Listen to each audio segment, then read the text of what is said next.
Buenas noches. Hoy tenemos programado un tema bastante importante. Les anuncié en la sesión anterior de que ya son casos concretos de formalización de predios rústicos. Empezamos con los predios rústicos de propiedad del Estado. Recordaremos que los predios rústicos en general a nivel nacional pues están clasificados de acuerdo a su naturaleza, al dominio, a la ubicación, etcétera, etcétera, ¿no? Para el caso de procedimiento de formalización de predios rústicos se han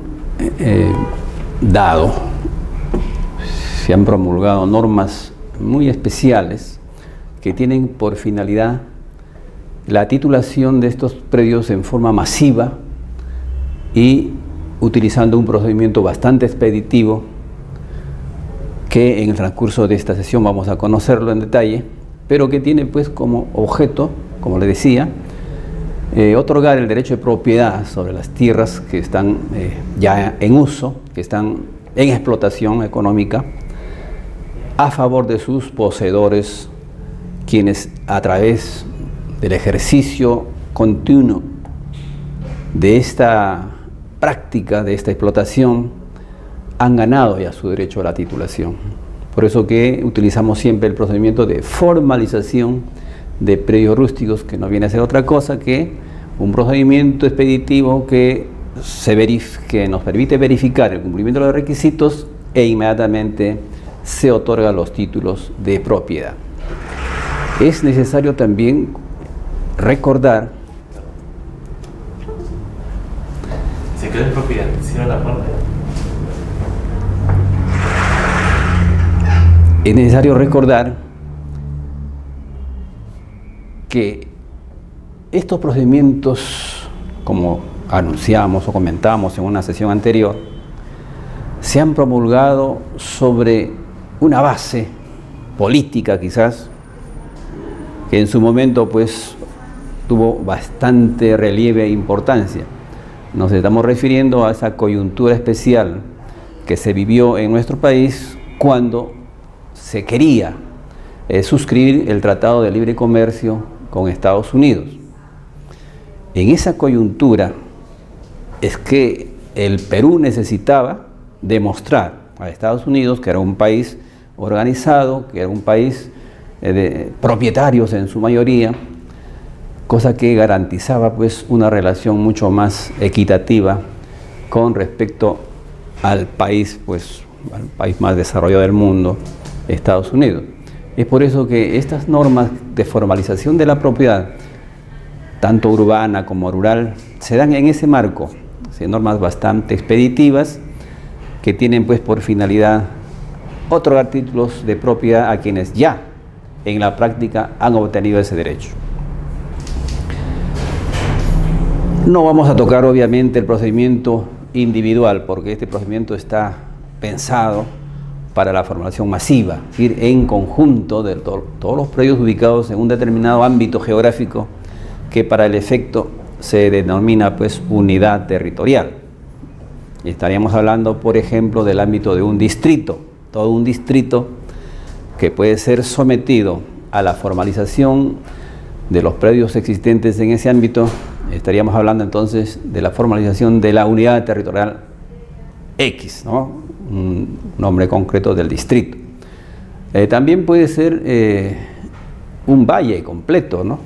Desde el nacimiento de las aguas que van a irrigar esas tierras hasta la desembocadura en el mar, lo que conforma pues un valle.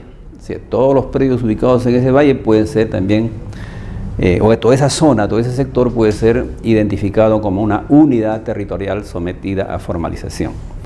Anteriormente se utilizaba bastante los vuelos, ¿no? Las fotografías aéreas que se tomaban a través de un vuelo que se hacía, con la tecnología del momento, y se iban tomando fotografías de todo, pues una faja, ¿no?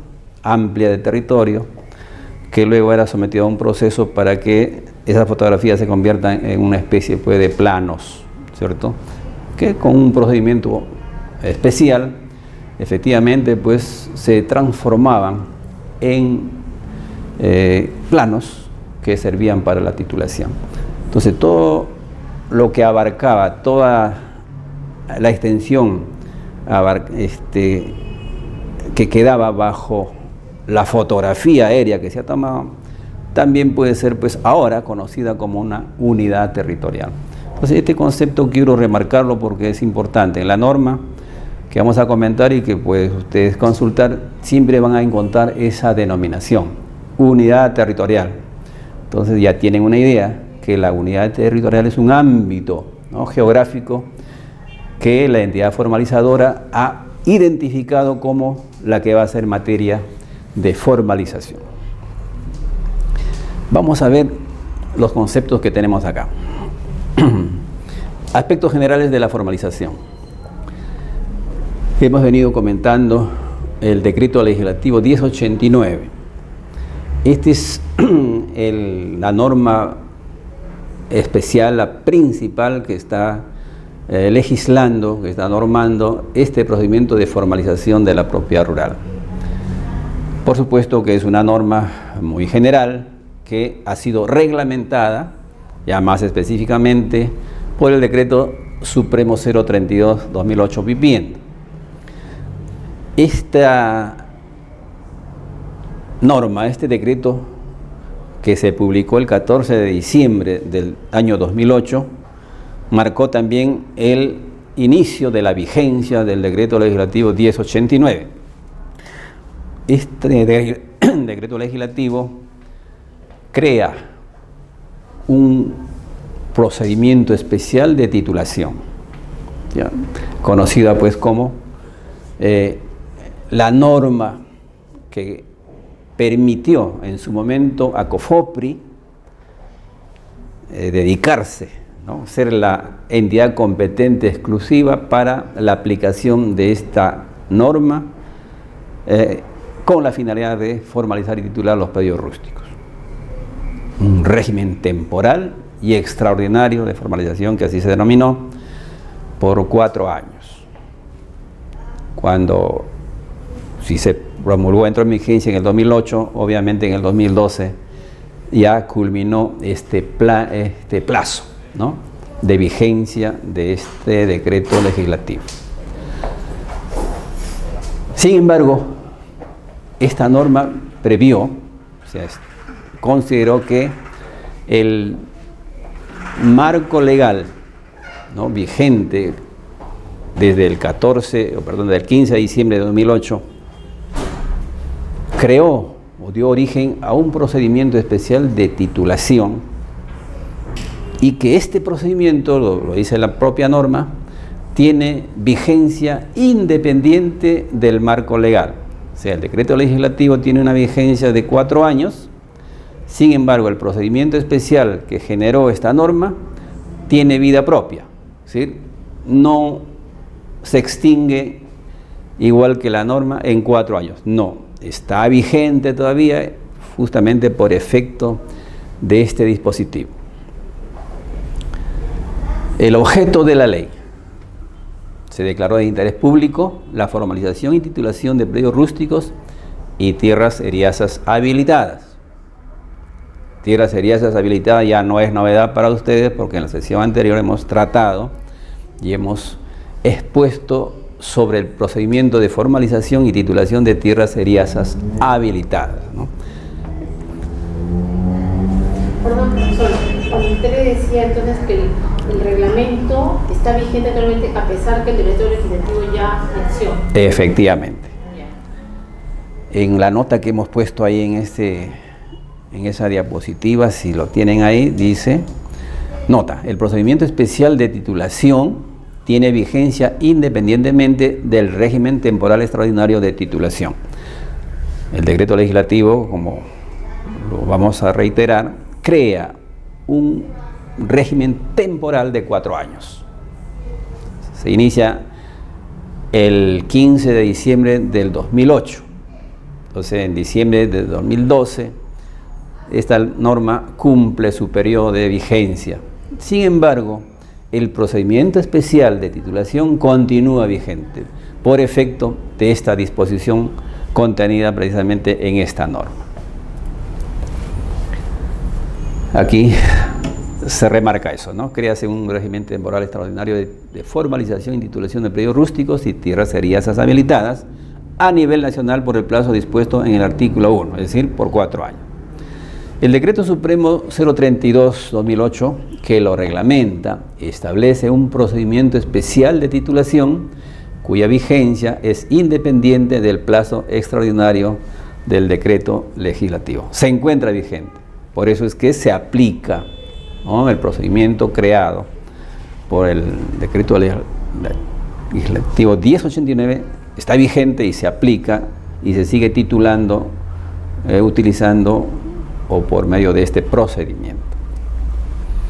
Formalización de predios rústicos. Estamos hablando de aspectos generales.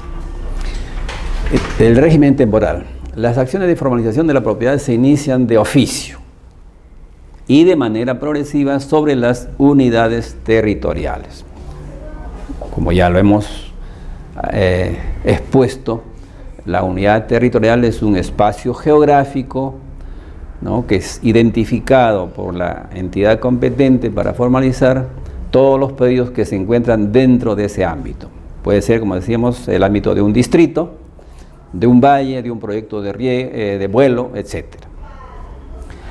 De conformidad con las disposiciones de la norma modificatoria, cuando se hace mención a COFOPRI, ahora debe entenderse que se refiere a los gobiernos regionales, pues estos gobiernos regionales pues han asumido la competencia que este decreto legislativo 1089 asignó específicamente a COFOPRI. Para la adecuada ejecución de las acciones de formalización y titulación, la entidad formalizadora, en este caso el gobierno regional, en su calidad de entidad generadora de catastro, ejecutará las acciones necesarias para la generación, modernización, consolidación, conservación y actualización del catastro rural del país. Entonces conviene remarcar este concepto. ¿Qué es el catastro rural? ¿Qué entendemos o qué debemos entender por catastro rural? Pues no es otra cosa que toda la información técnica obtenida en campo respecto de cada uno de los predios conformantes de una unidad territorial, de un distrito, de una provincia, de un departamento, de una región. Ese es el catastro. Hablamos entonces, por ejemplo, de planos. Cada predio que ha sido trabajado en campo por los técnicos, se han identificado plenamente sus linderos, sus medidas perimétricas, sus colindancias, toda esa información que está en el plano y además en los elementos ahora pues modernos, en los datos, la información digital, todo se va acumulando en un sistema, y entonces toda esa información que se va obteniendo respecto de cada uno de los predios van conformando pues el catastro rural. Hablamos pues por ejemplo de tierras de la costa, de la sierra, de la selva, que por sus características propias del terreno, de la topografía, etcétera, en la información que se va obteniendo pues van remarcándose las características, etcétera. Entonces toda esta información técnica respecto de la identificación de cada uno de los predios, tanto a nivel de planos impresos como de información digital, es lo que conocemos pues como el catastro rural.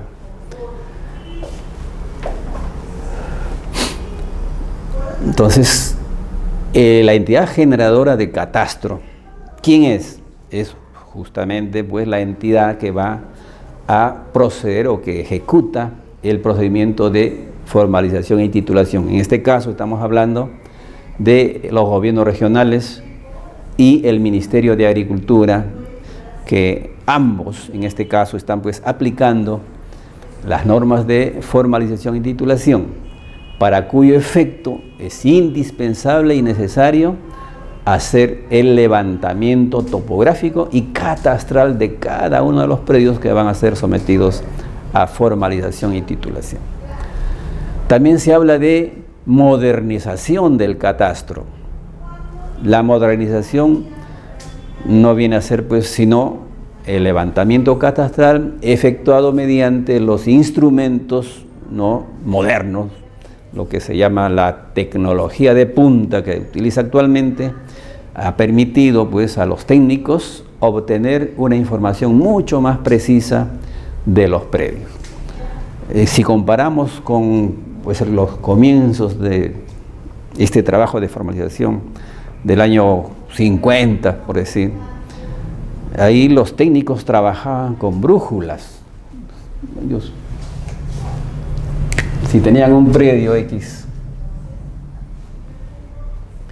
entonces ¿qué hacían? Se ubicaban en este punto y a través del teodolito y la brújula hacían este lado norte, en fin, y hacían pues una visual, tenían un hito acá, o si había un punto ahí que podían visualizar, iban marcando los puntos y aquí iban ellos midiendo los grados, ¿no?, de inclinación de este lindero con lo mismo en cada vértice. Y al final obtenían pues un plano que nos decía su área, por decir 5 hectáreas. Lo que no nos decía exactamente era la ubicación física, geográfica de ese predio en el ámbito. Estos planos, que así levantados con esa tecnología de esa época, han generado una serie de confusiones, porque cuando se ha ido a campo a hacer actualmente ya el levantamiento con los GPS, se han ubicado en este punto y aquí hay unas coordenadas, ¿cierto? Las coordenadas UTM que permiten identificar exactamente dónde está este punto. Este punto podría estar en el plano hecho por la anterior autoridad competente, el Ministerio de Agricultura, en un lugar distinto, de acuerdo con su plano. Si había un desplazamiento, porque, bueno, el teodolito, la brújula, pues no eran elementos que permitían un trabajo preciso, ¿no? Entonces los GPS han permitido eso. Entonces, cuando se tiene ya un plano trabajado anteriormente y se va a campo y se hacen las correcciones correspondientes, estamos hablando de un trabajo pues de modernización del catastro, ¿cierto? Actualización del catastro. Bueno, una serie de acciones técnicas que se hacen actualmente para mejorar, para perfeccionar el catastro rural.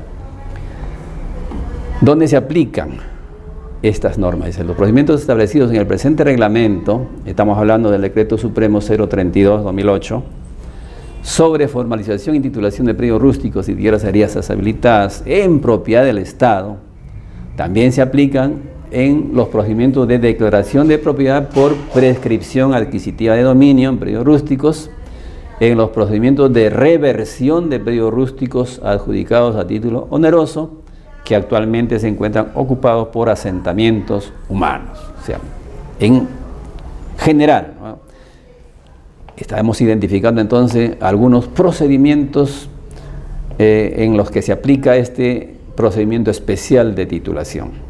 Formalización de predios rústicos de propiedad del Estado, que es lo que vamos a ver hoy día. Tierras agrícolas ya lo hemos visto en la sesión anterior. El procedimiento de declaración de propiedad por prescripción adquisitiva lo vamos a ver en la otra sesión. Reversión no está programado, no lo vamos a ver. Es un tema también muy importante, muy interesante, que está relacionado pues con la generación de los asentamientos humanos, por ejemplo, que entraron en posesión de ciertas tierras que eran de propiedad privada, se han asentado en esos lugares y bueno, piden la prescripción, pero también se han asentado en tierras que fueron adjudicadas por el Estado a particulares para la realización de algunos proyectos, pero que por el hecho de la invasión, entre comillas, de esta gente, esos proyectos no pudieron llevarse a cabo, aunque en esos casos la lógica es: ¿por qué ingresa una determinada cantidad de personas en un ámbito? Bueno, hay dos razones. Primero, por necesidad de vivienda, no tienen vivienda. Y segundo, porque la tierra está libre, desocupada o abandonada. Esa es la lógica. Entonces, si eso se determina en ese procedimiento, obviamente, si esas tierras fueron adjudicadas a favor de una persona natural o de una empresa, por no haber cumplido la finalidad para la que fue adjudicada y por estar ocupada por asentamientos humanos con fines de vivienda, entonces se va a producir la reversión, que no es otra cosa que la declaración de la extinción del derecho otorgado a ese adquirente inicial, revierte el predio de dominio del Estado y el Estado lo va a adjudicar a los poseedores, en este caso, de viviendas. Bueno, es el procedimiento de reversión de predios rústicos, adjudicados a título oneroso, ocupados por asentamientos humanos, que, como digo, no lo vamos a ver en detalle en esta sesión. Dice, es importante, este procedimiento de formalización que ha establecido este Decreto Supremo 032/2008, no se aplican, ¿en dónde? En los territorios de comunidades campesinas y nativas. Ya hemos visto que la titulación de esas comunidades campesinas y nativas han generado un derecho de propiedad a favor de los comuneros, que tienen pues esas características de ser imprescriptibles, inalienables, etcétera, etcétera. Entonces ahí no entramos, ¿no? La entidad formalizadora, por más que esté pues terrenos abandonados, que sea de la comunidad, no puede decir, bueno, esto vamos a formalizar a favor de fulano. No se tocan esas tierras. Tampoco se pueden titular mediante este procedimiento las áreas de uso público, forestal y de protección. Comentamos cuando hablamos de las comunidades nativas, las áreas forestales y de protección no son materia de titulación. Se le adjudica en uso a las comunidades nativas, pero no en propiedad. Pues mucho menos vamos a titular tierras de esas tierras forestales y de protección a terceros que nada tienen que ver. Tampoco se titulan mediante este procedimiento las zonas arqueológicas y las declaradas como patrimonio cultural de la nación. Esto es bastante conocido, ¿no? Donde hay zonas o restos arqueológicos, estas zonas están protegidas por una ley especial, son intangibles, son de propiedad del Estado, que es administrado a través del Ministerio de Cultura. Entonces, todos los restos arqueológicos, la zona donde existen estos restos, son intangibles. Ahí no se puede titular. Tampoco se pueden titular los terrenos destinados a proyectos hidroenergéticos y de irrigación o cualquier otro proyecto especial. Es decir, si el Estado ya identificó en un ámbito X una zona que va a ser, digamos, irrigada, aquí hay un proyecto especial de irrigación, entonces aquí hay un plano ya debidamente identificado, este es un área intocable, por más que aparezca libre, no se puede titular a nadie, puesto que ya está reservado para un proyecto especial. Aquí el Estado, o a veces en forma mixta con inversores particulares, van a hacer toda la obra de infraestructura para traer agua a esta zona e irrigar, ¿no? Es un proyecto especial de irrigación. Nosotros ahí, la entidad formalizadora no puede otorgar título de propiedad a particulares. Tampoco se puede aplicar este procedimiento de titulación a las áreas eriazas que se encuentran comprendidas en procesos de inversión privada. Las declaradas de interés, ¿qué pasó? Otra vez estamos con el detalle de la vez pasada.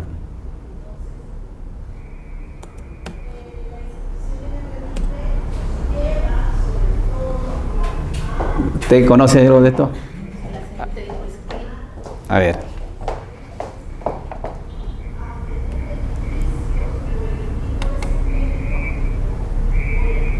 No quiere esto, ¿no? Ahí estaba, ¿no? Estaba.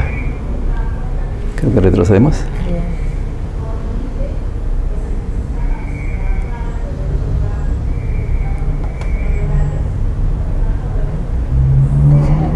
años. No creo. ¿Se acuerda que salió, no? Sí. Antes creo que decía, pues, presiona Alt y acá y ya, pero esta vez nada, no pasa nada.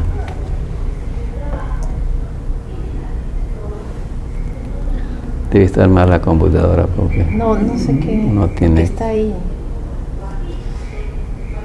Pide clave, no tenemos clave.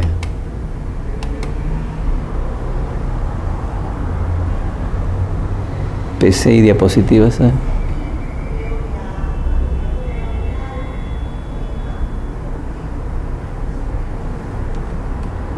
Diapositivas, que está más abajo, retroceda. No sé lo que se acuerda. Aquí estamos en diapositivos. Ah, no, dispositivos. Retroceder. Pero por ahí ya estamos cerca.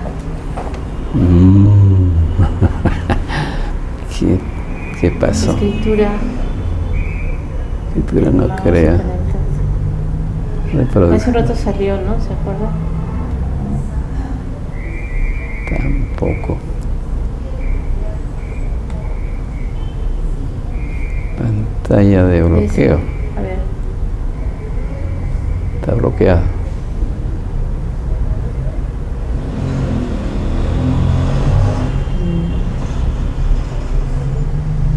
Escritura. Hace un rato sí salió. Sí salió. Activar Windows PC. Ahí, busque.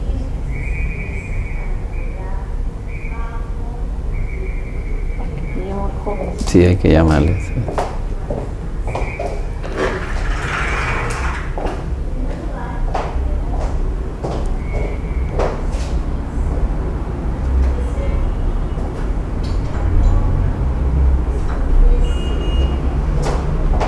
No se puede salir. No. No se puede salir.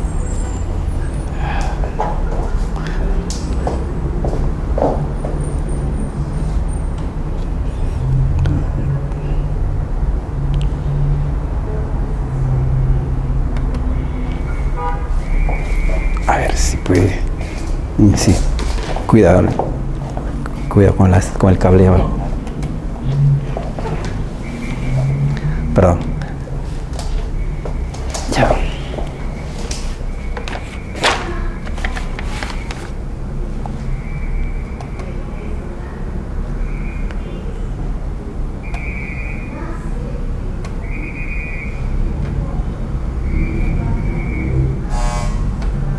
Ahí va a subir.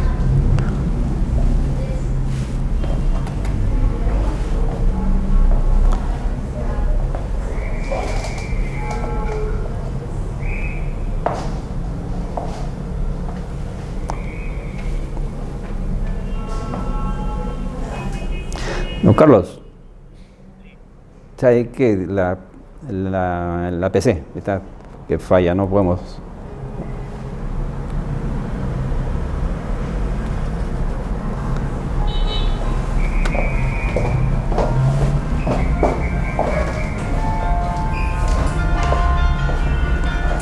¿Aló?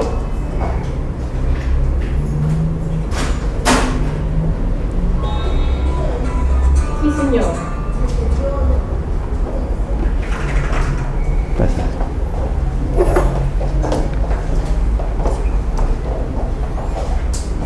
Mire, ella me dijo. Sí, ella me dijo. Se fue la última. Claro. No, pues está claro que le dije. Sí, sí, pero no.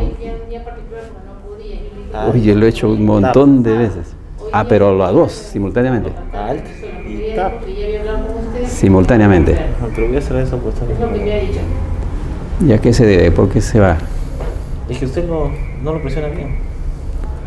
No, pero yo estoy exponiendo el punto. Ya, queda ahí. Sola. Pero ¿por qué no me llaman a ella? Ahí se quedó. Exacto, ahí.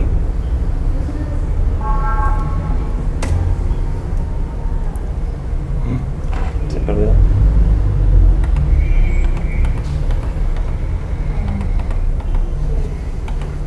Ahorita lo voy a volver a llamar. Voy a apagar la cámara. Doctor, volteó la cámara. Se descuadró. ¿Qué hacía eso? Va a tener que volver a repetir. ¿Todo desde el principio se movió? Sí. No, pero eso se... Ya. Ya, doctor. Bien, entonces Listo. Sí, la parte que en la repetición está el gusto. Pero resuma. No, la idea es comenzar otra vez. No, sí, sí. Por virtual. Ya. Bien, entonces reiniciamos la sesión. Tema de hoy, procedimientos de formalización de predios rústicos. Procedimiento normado por el Decreto Legislativo 1089 y su reglamento, el Decreto Supremo 032/2008 Vivienda. Este Decreto Supremo crea, ¿no?, o establece un procedimiento especial de titulación de tierras rústicas cuya vigencia es independiente de la vigencia del Decreto Legislativo 1089. Este Decreto Legislativo se promulgó en el año 2008 y su plazo de vigencia era de 4 años, que ya culminó en el año 2002.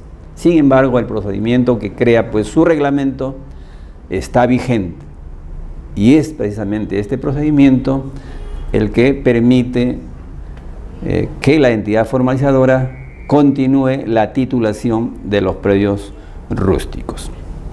El régimen especial, creado por esta norma, solamente tenía un plazo de 4 años. Mediante este régimen, las acciones de formalización se inician de oficio y de manera progresiva en las unidades territoriales. De oficio, ¿qué significa? Que este procedimiento no requiere de que los interesados lo soliciten.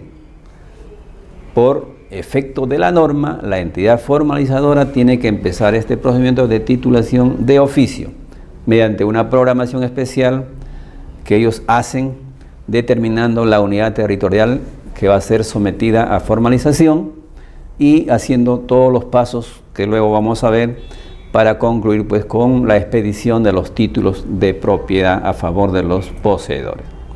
El ámbito de aplicación es para la formalización de tierras de propiedad del Estado, que es el tema de hoy. También mediante este procedimiento se titulan a través del procedimiento de prescripción y también el procedimiento de reversión, que está normado por este reglamento, por este procedimiento especial, pero que no vamos a detallar este procedimiento, que es muy importante también, que será materia de otra sesión. No se titulan mediante este procedimiento los territorios de comunidades campesinas y nativas, las áreas de uso público, las áreas forestales y de protección, las zonas arqueológicas, los terrenos destinados a proyectos especiales, en fin, ahí no entra la entidad formalizadora, está prohibido. Estas son áreas vedadas para la titulación. ¿Qué requisitos exige la norma para que el poseedor adquiera el título de propiedad? El poseedor debe probar, estamos hablando de tierras de propiedad del Estado, ¿cierto? El interesado lo que tiene que probar es, primeramente, que está trabajando la tierra. Es decir, que haya explotación económica de la tierra.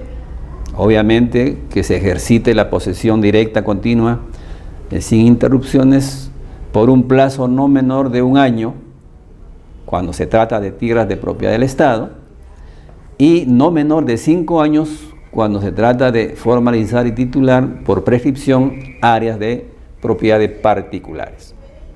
Entonces, 1 y 5 años. Además, tiene que probarse y acreditarse la posesión pacífica, que no haya pues violencia, que no haya controversia, que no haya litigios, etcétera, etcétera. También tiene que acreditarse la posesión pública, es decir, que el interesado pues ha ejercido o ejerce la posesión públicamente sin esconderse de nadie. Y un requisito muy importante en el caso de la prescripción, especialmente, que no exista vínculo contractual entre el poseedor y el propietario del terreno. Por eso aquí se remarca, dice, no pueden adquirir por prescripción. Los arrendatarios, obviamente hay un contrato de arrendamiento, hay un vínculo.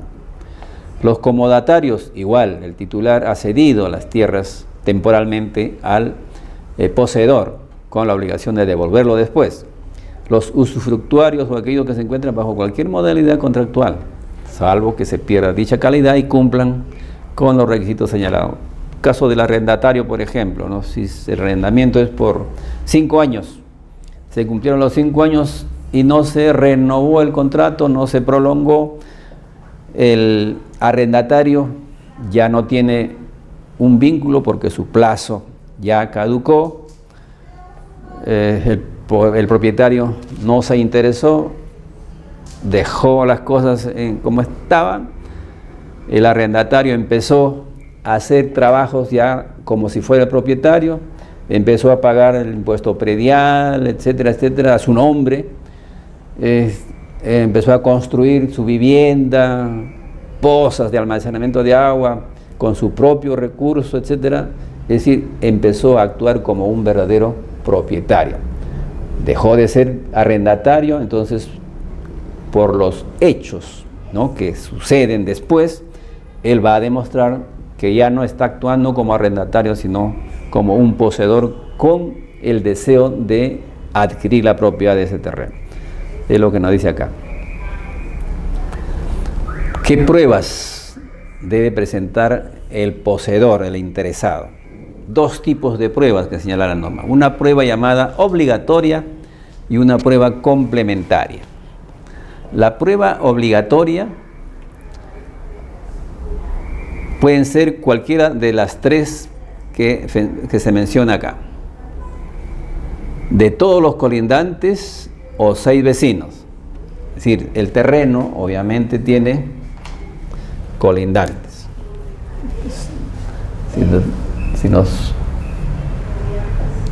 Si tenemos este predio que está sometido a formalización, aquí hay 4 colindantes, ¿no es cierto? El colindante A, B, C y D. Entonces, uno de los requisitos que exige la norma para la titulación, una de las pruebas que tiene que presentar este interesado es un documento que esté suscrito por los 4 colindantes,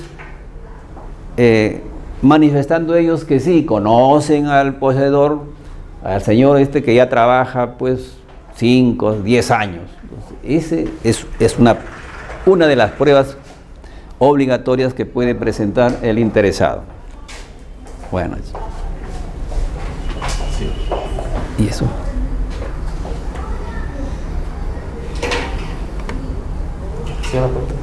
Por favor.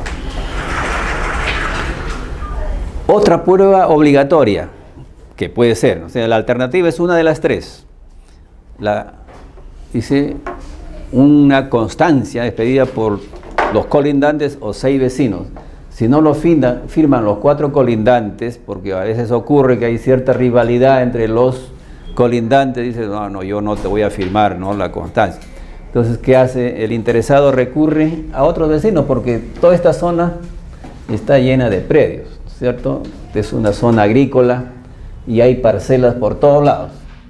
Entonces, si no pueden firmar los 4 colindantes porque uno de ellos se niega, entonces firman 3 y otro cualquiera de los colindantes o vecinos, ¿no?, otros que conozcan al predio y al interesado. Entonces, se soluciona. También puede firmar, dicen los representantes de los comités, fondos u organizaciones representativas de los productores agrarios. Es normal que en una zona agrícola los productores, los agricultores estén organizados, ¿cierto? Tienen una entidad que los representa. Entonces, las autoridades que ellos eligen como sus representantes pueden firmar también los documentos que se necesita para la titulación de cada una de las parcelas. O, en su defecto, también existen las juntas de usuarios o comités de regantes. Los representantes o dirigentes de esos comités también pueden suscribir la constancia que requiere el interesado para la titulación. Entonces tenemos que, para que cumpla uno de los requisitos, el interesado tiene que presentar una de estas 3 pruebas. Un documento firmado por todos los colindantes o 6 vecinos, por los miembros de los comités, fondos u organizaciones representativas de los productores alrededor de la zona, o los de las juntas de usuarios o comités de regantes. Basta una de esas 3 y cumple ya el primer requisito, que es una de las pruebas obligatorias. Las pruebas complementarias son múltiples, son cualquiera de los documentos siguientes, dice. Documentos que acrediten préstamos por crédito agrario, otorgado por entidades, instituciones financieras, declaración jurada de pago de impuesto predial, documento público privado de transferencias, una compraventa que se ha hecho ahí entre el poseedor y otras personas, el anterior poseedor, qué sé yo, inspección judicial de tierras en proceso de prueba anticipada. Si un interesado que quiere tener una prueba de su posesión, va al juez de paz y dice: señor, quiero que me haga una constatación de mi posesión. El juez va, levanta un acta, desde la fecha en que se ha constatado hacia adelante, va a correr el plazo de 1 año y le va a servir pues como una de las pruebas, entre otras, ¿no? Puede ser esta una de las pruebas que utilice el interesado. El certificado de inscripción del poseedor del predio en el padrón de prestatario de fondos rotatorios. Eso también es otra prueba de que ese señor está ahí y está integrando pues esa organización de agricultores. También puede obtener un certificado a nombre del poseedor expedido de haber sido empadronado por el INC, ¿no? Se ha hecho un censo, han ido y lo han encontrado, entonces esa constancia de empadronamiento también le sirve a él como prueba de su posesión. Un certificado en el que conste que el predio estuvo inscrito a nombre del poseedor en el padrón catastral de la ex Dirección General de Reforma Agraria. Con esto pues tendría para acreditar cuántos años de posesión, ¿cierto? Recibos de pago por concepto de uso de agua. En las zonas agrícolas, ¿no?, el agua es bastante escasa, entonces está bien administrada. Hay una junta de usuarios, junta de regantes. Estas autoridades o sus representantes pues administran, ¿no? Tienen que inscribirse los agricultores en un padrón, entonces esa constancia del empadronamiento ya es una prueba de la posesión. También puede otorgar contrato de compraventa de sus productos. Entonces, si produce algodón, por ejemplo, ¿no?, cosecha el algodón y va a un mayorista que compra algodón en gran escala, le otorga una boleta de venta, una factura quizás puede ser, ¿no?, en donde conste los datos del productor. Esa también sería una prueba que él podría utilizarla. El certificado de inscripción de marcas y señales cuando se trata de crianza de ganados, ¿no? Los que explotan estas empresas, las granjas, pues tienen marcas, señales que las identifican a los animales que ellos crían para que no se confundan con otros animales, ¿no? Entonces, imagínense, hay 15 pruebas que nos da aquí la norma para que el interesado elija cualquiera de ellas. Una complementaria y una obligatoria, suficiente para probar, para cumplir con este requisito de la prueba de la posesión. Para no confundirnos cuando hablamos o cuando ustedes lean, ¿no?, las normas correspondientes, van a encontrar unos términos que vale la pena pues aclararlo para que tengan ya una idea de lo que se trata. Por ejemplo, ¿qué es un certificado de información catastral? Antiguamente llamado código catastral o unidad catastral. Es un documento técnico de vinculación de la base gráfica con la base alfanumérica. ¿Cuál es la base gráfica? La parte técnica, el plano. Los datos va pues acá, ¿cierto? Por decir, predio, código de referencia catastral, va acá su área, puede acá el nombre que le dan al predio, la ubicación, ¿no?, distrito, provincia, departamento, y todos los datos técnicos respecto del predio. Esto va como información gráfica, pero además va el nombre del titular, entonces, nombre del poseedor o nombre, ¿cierto? Puede incluso tener ahí, si está utilizando o está poseyendo el predio en sociedad con otros, pueden haber 2 o 3 poseedores. Entonces, toda esta información gráfica con la información de los titulares es lo que va a dar como resultado un certificado de información catastral, lo que se llama el CIC, Certificado de Información Catastral. Un documento muy importante que va a identificar tanto al predio como a su titular. ¿Dónde se tiene esos documentos? Esos documentos los tiene que manejar la entidad formalizadora. En este caso, el gobierno regional es la encargada de manejar esta información y cuando el interesado lo requiere, puede expedir el certificado, ¿cierto? Paga el derecho y le otorga su certificado de información catastral. ¿Qué es una contingencia? Una situación que impide continuar el procedimiento de formalización. Por decir, han ido al campo, han identificado el terreno, han identificado al titular, al poseedor, lo han empadronado, han llenado lo que se llama la ficha catastral, pero inmediatamente se presenta alguien, al siguiente día va ante la entidad y le dice: un momento, señores, ese predio que ustedes han puesto como titular fulano no es tal, yo soy el verdadero titular, yo soy el poseedor. Se suscita entonces una controversia, un conflicto que impide así, porque obviamente si tenemos ya ese pedido, el trámite tiene que suspenderse, ¿no? Hasta aclarar y definir quién es el verdadero titular. Entonces, este hecho que impide que continúe normalmente el procedimiento es lo que se conoce como una contingencia. Ficha catastral rural. Es el documento que contiene la información recogida en campo respecto del predio rural y de su titular catastral durante el proceso de levantamiento y actualización catastral. Como les decía, ¿no? Cuando van a campo, el técnico lo primero que hace es identificar el predio, sus medidas, su unidad catastral y el titular. ¿Quién es el titular? Todo eso va a llenarse en lo que se llama la ficha catastral. Es un documento, ya un formato, ¿no? Que lo manejan los técnicos de la entidad formalizadora con todos los datos del predio como del titular. Una serie de datos.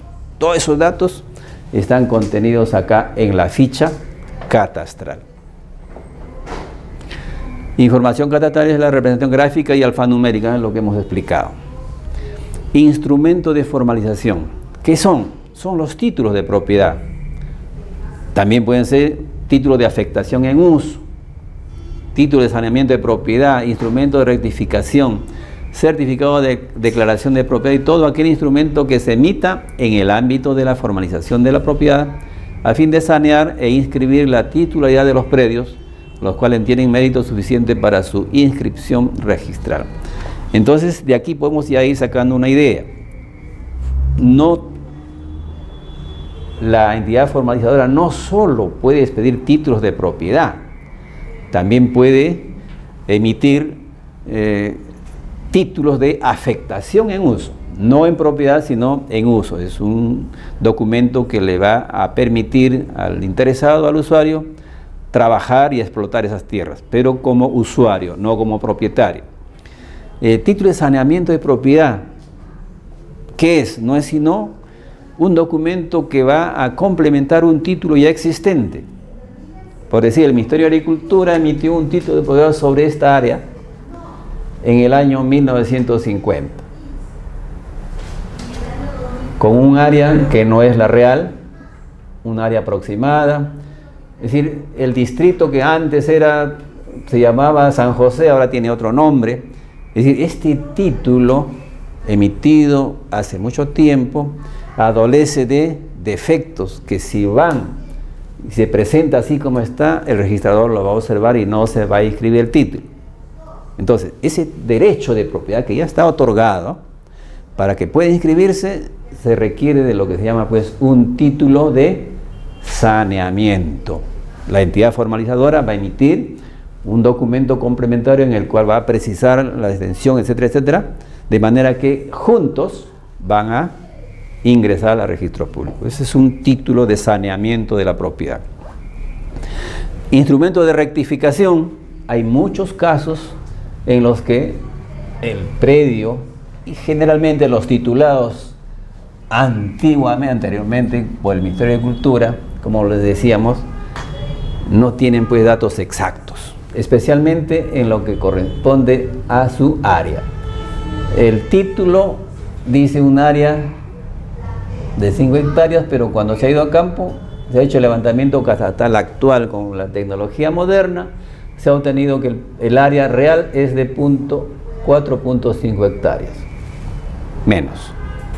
O puede ser también lo contrario, ¿no? Que se ha obtenido 6 hectáreas.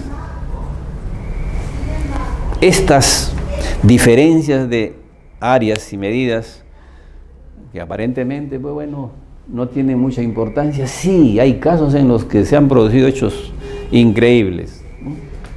Yo les cuento rápidamente un caso. Se trataba de un predio titulado inscrito en el año 1960, por ahí, con 18 hectáreas. El padre, que tenía 4 hijos, fallece, ¿cierto? Entonces, por derecho, como ya hemos visto anteriormente, los herederos van a convertirse en los nuevos propietarios. Como son 4, ellos dicen, bueno, vamos pues a subdividirnos las 18 hectáreas en 4 partes iguales, ¿cierto? Que saldrían al 4.5 más o menos para cada uno. Entonces, ¿qué ocurre? Hacen el documento pues de división y partición, ¿no? Van al notario, dice, nos puesto de acuerdo y a cada uno nos va a tocar 4.5 hectáreas, ¿no? Hasta aquí está correcto. Es el notario que ha verificado el título de propiedad del papá, 18 hectáreas, son 4 herederos y a cada uno le toca 4.5 porque de acuerdo a la ley se tiene que dividir en partes iguales. Muy bien. ¿Qué pasó? A decide vender su parte. Aparece E como comprador. Teóricamente dice, bueno, en el documento decía, a le corresponde el lado que da al lado este, y le ponen pues sus medidas, ¿no?, en el papel. Entonces, A con E hacen el contrato de compra-venta y E se convierte ya ahora en dueño de 4.5 hectáreas. Este señor que era un trabajador de campo, dice, yo lo he comprado para trabajar. Va a campo y mide, ¿no? Va con cualquiera de los hermanos, va y mide. Han medido las 4.5 hectáreas. Muy bien. Y empezó a trabajar. ¿Qué pasa después? Los otros supuestamente quedaban pues con sus 4.5 hectáreas intactas, ¿no?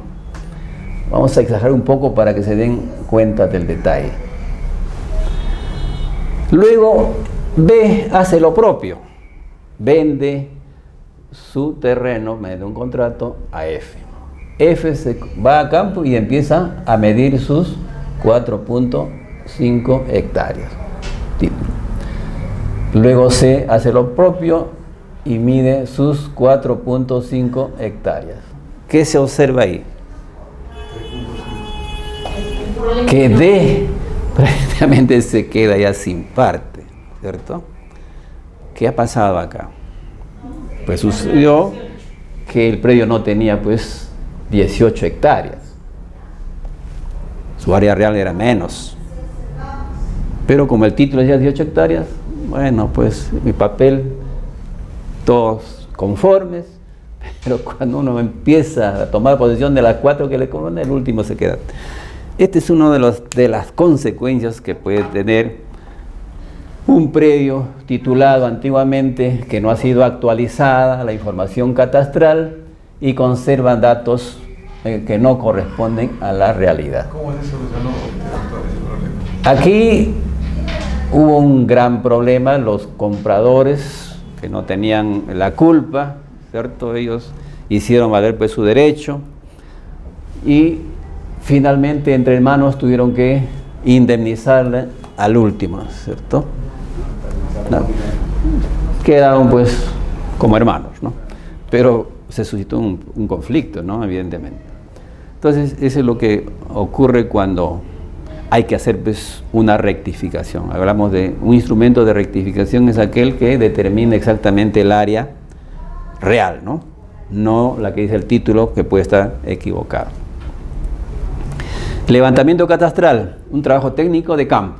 Va el ingeniero con su GPS, recorre los linderos del predio y va tomando nota de el vértice, la dimensión que tiene de lado, el otro vértice. Es lo que se conoce pues como levantamiento catastral. Es una pregunta del Sí. anterior. Cuando usted dijo sobre el tema de la afectación en uso, ¿la afectación en uso también llega a registrarse en la SUNAT? Todas estas... Sí, se puede inscribir. El derecho a la afectación en uso. Claro. Si hablamos de terrenos de propiedad del Estado, se entiende que el derecho de propiedad está inscrito a favor del Estado. Pero el Estado puede afectar en uso a favor de una empresa, de las municipalidades a veces también, ¿no? Entonces le otorga el uso. Ese contrato, ese acto de afectación en uso, que está contenido pues en un documento, se presenta a los registros públicos para que se inscriba ese derecho de uso. Posesión directa. ¿Cuándo se dice que la posesión es directa?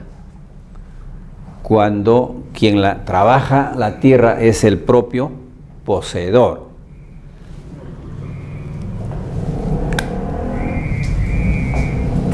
Poseedor, don Juan. Don Juan es el que trabaja todos los días directamente. Él contrata peones, lo que sea, él está ahí como poseedor. El poseedor directo. Efectivamente él trabaja. Claro que en derecho también existe lo que se llama la posesión mediata o inmediata. Este es el dueño, el titular, él mismo lo trabaja. Él es poseedor directo, no necesita intermediarios. Pero ¿qué puede ocurrir? Que don Juan puede arrendar el predio a don Pedro. Entonces don Pedro es el que va a trabajar esta tierra, pero don Pedro está trabajando a título personal como dueño, no, ¿cierto? Está trabajando en mérito a un contrato. El dueño sigue siendo Juan. Entonces Juan en derecho es lo que se llama el poseedor mediato y Pedro sería el poseedor inmediato. ¿A cuál de los dos titulará el gobierno regional? Al mediato, porque él es el titular, ¿cierto? Bueno, poseedor directo entonces, que puede ser personalmente o a través de un tercero, ¿cierto? Como un arrendatario que trabaja a nombre de él, ¿cierto? Predios rústicos, para diferenciarlo con los predios eriazos, ¿no? Los eriazos, hemos dicho, son tierras que no se explotan, no se trabajan por exceso o por falta de agua. En cambio, los predios rústicos son tierras que sí cuentan con agua de regadío. Entonces, la diferencia es esa, ¿no? Predios rústicos. Tierras de libre disponibilidad del Estado. Esto ya lo hemos comentado anteriormente. Para que el Estado pueda adjudicar tierras eriazas o cualquier otro tipo de tierras rústicas en este caso, tiene pues que verificar que esas tierras sean de libre disponibilidad, es decir, que no se hayan otorgado derechos sobre esas tierras anteriormente a nadie. Son realmente de libre disponibilidad. Unidad territorial, de acuerdo con lo que hemos venido explicando. ¿Qué cosa es una unidad territorial? Es un ámbito geográfico identificado por la entidad formalizadora para realizar la formalización. Imaginemos que toda la pizarra va a ser identificada como una unidad territorial. Entonces, todos los predios existentes al interior de este ámbito geográfico van a ser sometidos a formalización. Entonces, hablamos de que el procedimiento de formalización a cargo del gobierno regional de Arequipa, por ejemplo, está actualmente en proceso de ejecución en la unidad territorial tal, ¿cierto? Que puede ser el nombre de un distrito, puede ser el nombre de un valle o de un proyecto de vuelo. Entonces, todo este ámbito identificado por la unidad para realizar ahí la formalización y titulación se conoce pues como unidad territorial. Linderación. ¿Qué cosa es la linderación? No es sino identificar los límites del predio. Los linderos, linderación, ¿no? Identificar los linderos del predio. Empadronamiento. ¿Qué es el empadronamiento? En este procedimiento de formalización es la identificación del titular. Identificación del predio y identificación del titular. Esto será linderamiento y este será el empadronamiento, ¿cierto? Esos son dos actos que se realiza simultáneamente en campo cuando se inicia el procedimiento de formalización o cuando se realiza el procedimiento de formalización. Etapas del procedimiento. Aquí tenemos cuáles son las etapas que tiene que cumplir o realizar la entidad formalizadora para hacer un buen trabajo. Primero, dice, determinación de la unidad territorial. Ya, todo ese ámbito tiene que estar debidamente identificado. Diagnóstico físico-legal. Saneamiento. Promoción y difusión. Levantamiento catastral. Empadronamiento, linderación, verificación de la explotación económica. Elaboración de planos, calificación, publicación del padrón de poseedores aptos, titulación e inscripción en el registro de predios. Todas las etapas que tienen que cumplirse en el procedimiento de formalización. Vamos a ver rápidamente cada una de ellas. La determinación de la unidad catastral, ya lo hemos dicho, ¿no? Es la identificación del ámbito geográfico que va a ser sometido a formalización. Puede ser un distrito, todo el ámbito de un distrito. Puede ser todas las tierras irrigadas por un río, o en este caso un valle, ¿no? Etcétera. Diagnóstico físico-legal. Este diagnóstico físico-legal es una actividad básica, fundamental en el procedimiento de formalización. Si se hace un buen diagnóstico, el procedimiento va a marchar bien, se van a otorgar derechos de calidad, que no va a haber conflictos, etc. Caso contrario, si el diagnóstico físico-legal está mal hecho, va a suscitarse una serie de inconvenientes, se va a dilatar el tiempo, va a haber pérdida de capital, de dinero, porque el Estado invierte pues, ¿no? en personal, etcétera, en materiales, y si se hace un mal trabajo hay que volver a hacerlo, de manera que eso no es lo que se conviene. ¿Qué es el diagnóstico físico-legal? Lo físico, ¿a qué está relacionado? Ya sabemos, ¿no? Identificación de predio, ¿no? Cada predio con sus datos de sus linderos, sus medidas perimétricas, su área, ¿cierto? Diagnóstico físico. El diagnóstico legal, quizás uno de los capítulos más importantes. ¿Qué se va a encontrar en un ámbito territorial, en una unidad territorial? Por decir, este predio está titulado, pero no inscrito.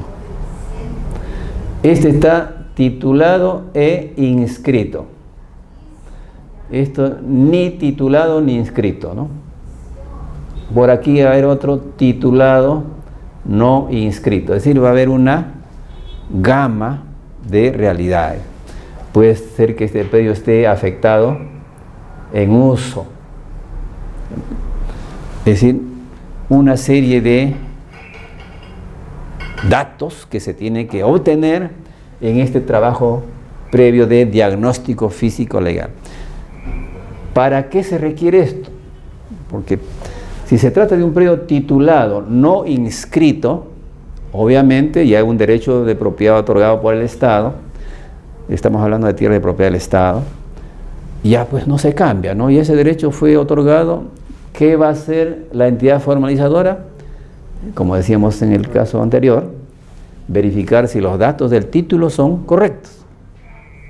Si no son correctos, tiene que emitir un instrumento de formalización que se llama título de saneamiento para que pueda inscribirse. Si se trata de un título, de un predio titulado e inscrito, digamos, bueno, como está inscrito ya no nos interesa. Sí nos interesa. ¿Por qué? Porque hemos visto cómo si el título de propiedad inscrito contiene una información errada respecto del área, nos va a causar problemas. Lo que se quiere es que este terreno, así identificado ya físicamente, tenga pues reconocida con su área exacta, área real. ¿Qué pasa si se determina que ese título está inscrito pero con un área equivocada? Existe la necesidad de hacer la rectificación de área correspondiente, poner las cosas en su sitio. Es decir, todo este trabajo se obtiene pues, o se va a hacer como producto del diagnóstico que se haga. Si no se hace ello, ¿qué podría pasar si no identificamos que este predio ya está titulado no inscrito? Ahí no hay título y emitimos otro título, ¿verdad?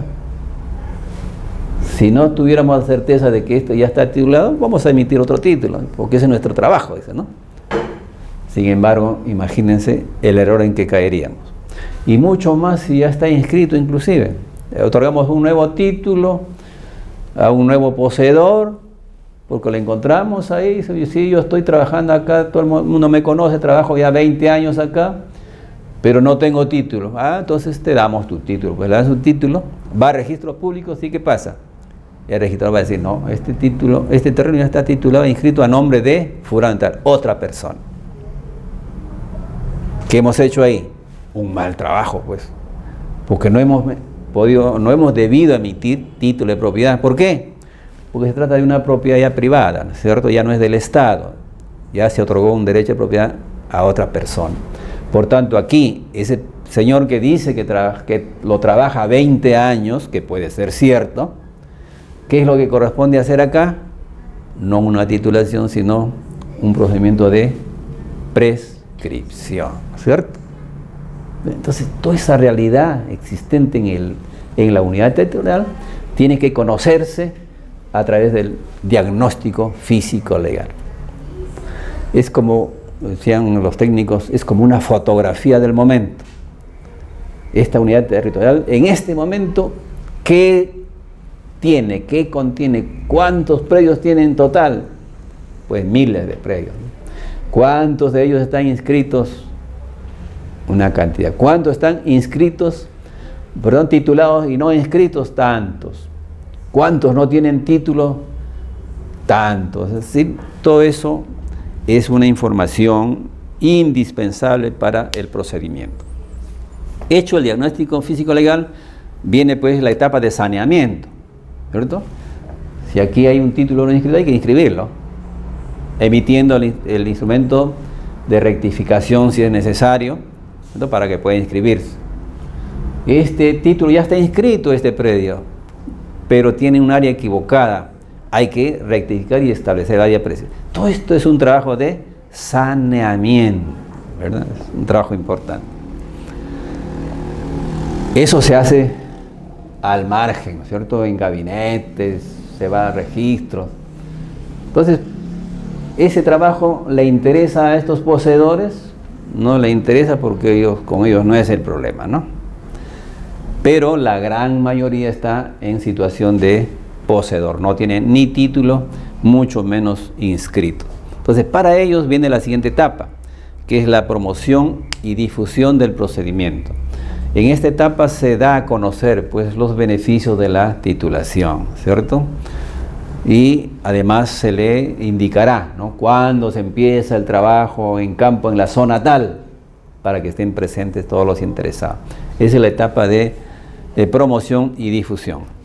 Luego, ya hecha la promoción y difusión, se inicia el trabajo propiamente dicho en campo, ¿no? El levantamiento catastral, que implica el empadronamiento, que hemos dicho, identificación de los poseedores titulares, linderación de los predios, o sea, lo que hemos dado como linderación, ¿no?, y la explotación económica, porque hemos dicho, uno de los requisitos básicos de la titulación es que el poseedor demuestre, ¿no?, que está trabajando, que está explotando las tierras, ¿no? Si no, pues puede haber cercado el terreno, pero no explota, no cultiva, no cría animales. Exige que se le titule. ¿Se le titulará? No, porque no está cumpliendo el requisito de la explotación económica. Luego, hecho ya el empadronamiento, el linderamiento, se verificó la explotación económica, viene la etapa de elaboración de planos. Ya este es un trabajo de gabinete que los técnicos tienen que emitir, pues, todos los planos necesarios de toda la unidad territorial, y luego lote por lote con su respectiva identificación, su certificado de información catastral, que puede ser emitido ya a favor de cada uno de ellos cuando se haya terminado esta etapa de levantamiento catastral. Hechos los planos, viene la etapa de calificación, ¿sí? La entidad formalizadora, a través de sus funcionarios responsables, tiene que hacer una calificación de todo lo elaborado, todo lo hecho hasta el momento. Las fichas catastrales, el informe de diagnóstico, el plano levantado, les servirá, pues, a ellos para determinar si todo el trabajo hecho es correcto o no. Entonces, si la calificación es positiva, dice todo está bien, ok, se va al siguiente paso, en la etapa que es la publicación del padrón de poseedores aptos, que es un listado, ¿cierto?, en el cual constará, ¿no?, unidad, no es, antes se llamaba unidad catastral, ¿no es cierto? Ahora es predio con el código de referencia catastral. ¿Cuántos dígitos dijimos que debe tener? 14, El código en sí que se va a manejar, para que lo sepan todos, es de 6 dígitos, ¿no es cierto?, que es en orden correlativo.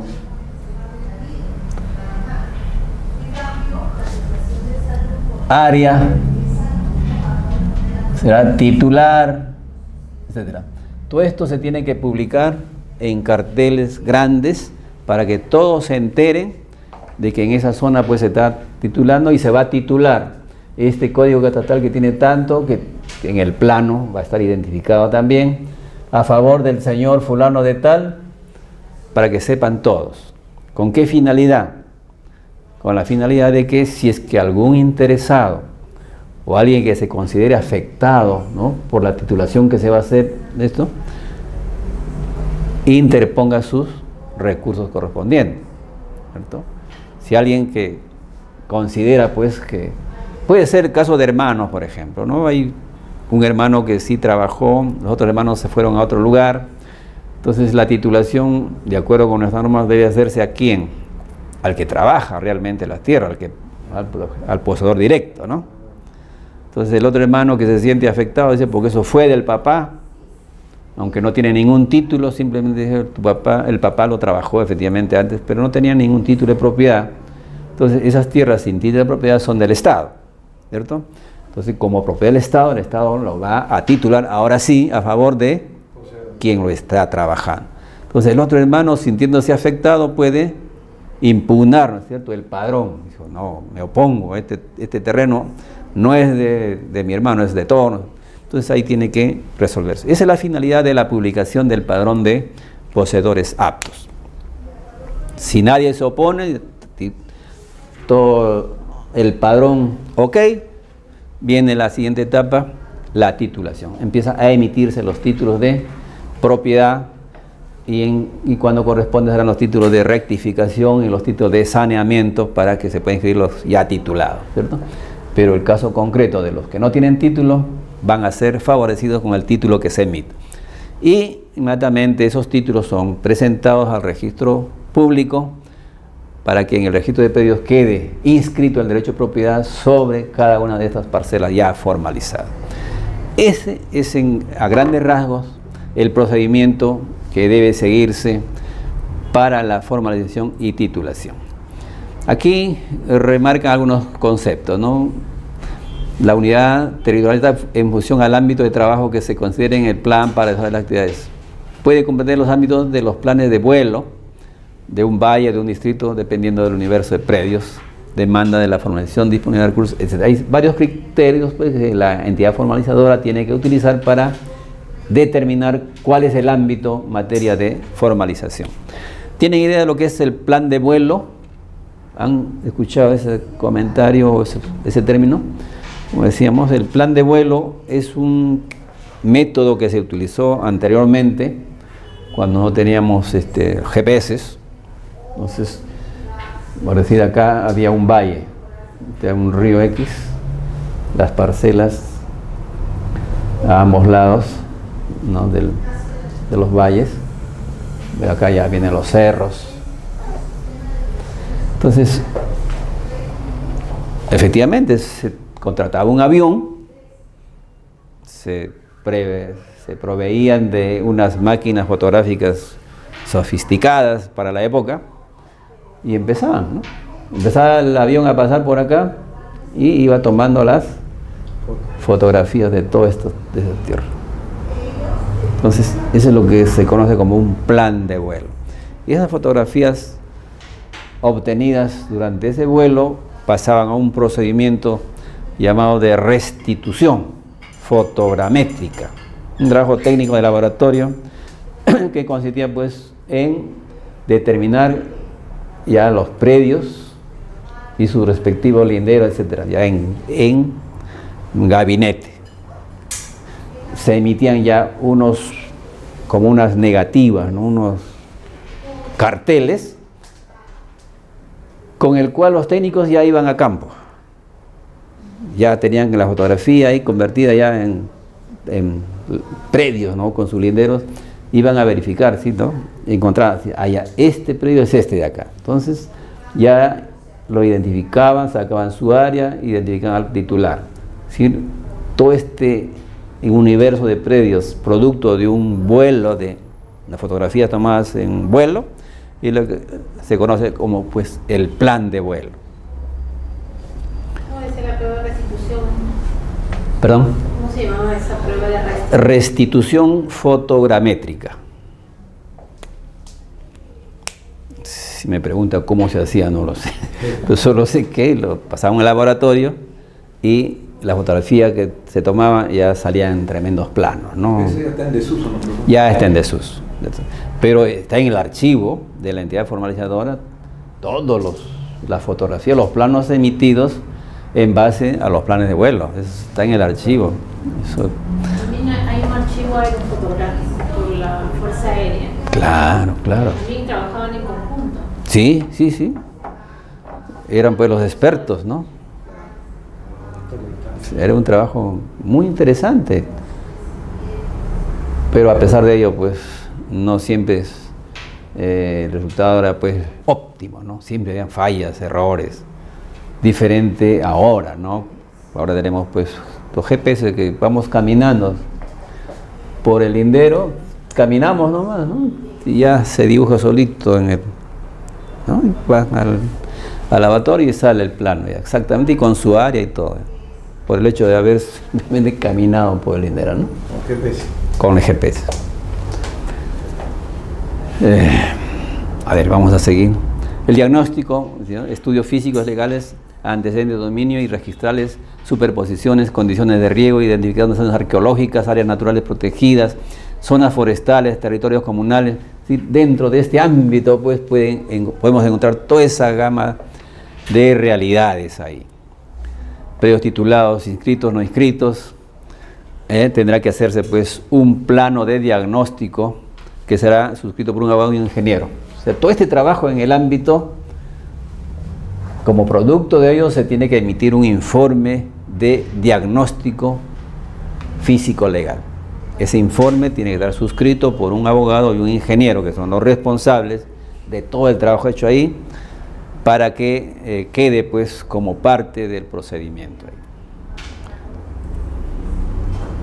Saneamiento, como decía, el saneamiento pues va a consistir en todo lo que hay que hacer para que quede realmente ya el título de propiedad otorgado anteriormente con el área real, en los casos que corresponda, etcétera, etcétera. Concluye el diagnóstico físico-legal de la unidad territorial, se ejecutarán las acciones técnico-legales a efecto de la regularización del derecho de propiedad del Estado. ¿Qué puede pasar? Que todo este ámbito territorial, dice, es del Estado. No hay título de propiedad excepto algunos pedidos ya titulados.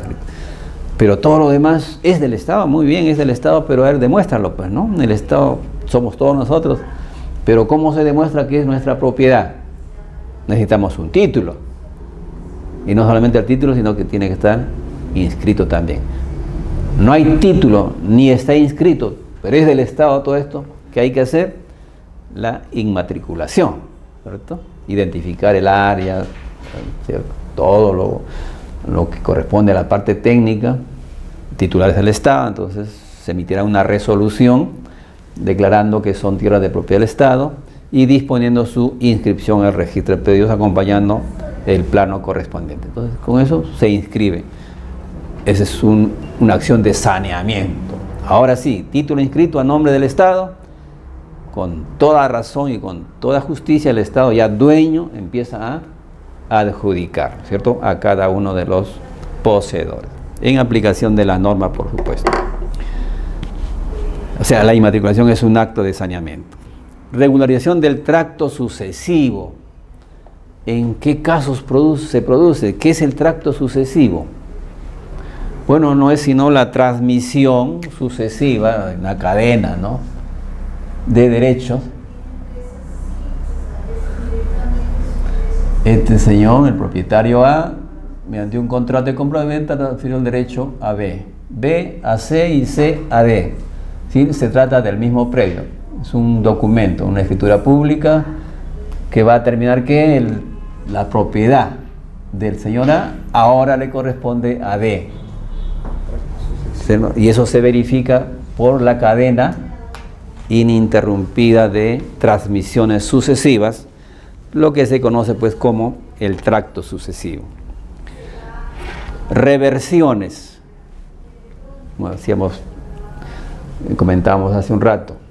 Puede suceder que este predio fue adjudicado por el Estado a una persona X en forma gratuita, pero con la condición de que realice actividades concretas, ¿no? Te doy para que realices, por ejemplo, eres granjero, te gustan los animales, bueno, te doy para que explotes el ganado vacuno, ¿no? Hagas experimentos o tengas una raza de vacas más lecheras o otras de más carne, etc. Entonces hay un proyecto, ¿eh? Te doy las tierras, te adjudico, dice el Estado, las tierras, no me pagas ni un sol, te doy gratuitamente, pero tienes que desarrollar el proyecto.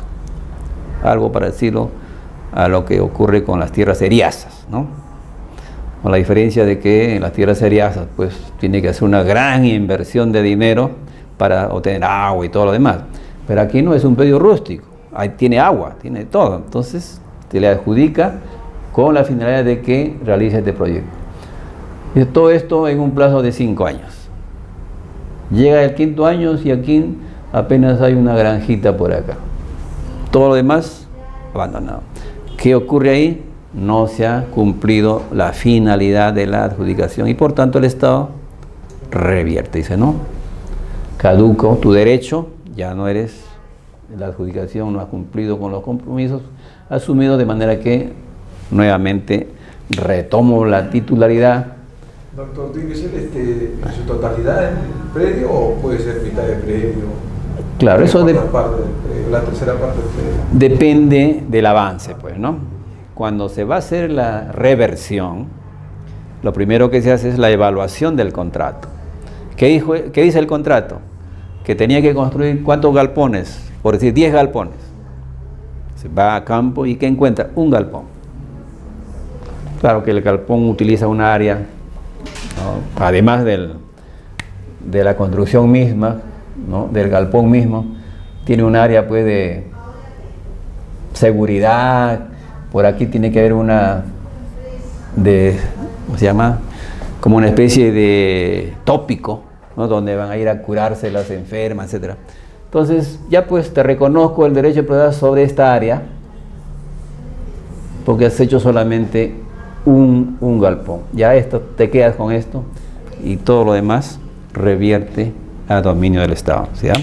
Se va a reconocer lo que ha avanzado. ¿Y otro no puede solicitar eso? Obviamente, esto ya se convertiría en un área de libre disponibilidad para ser adjudicado a otra persona. Rectificaciones, ya hemos dicho, rectificaciones de áreas, cuando el título dice un área y realmente tiene otra, ¿no? Bueno, también se puede hacer la declaración de abandono en estas tierras.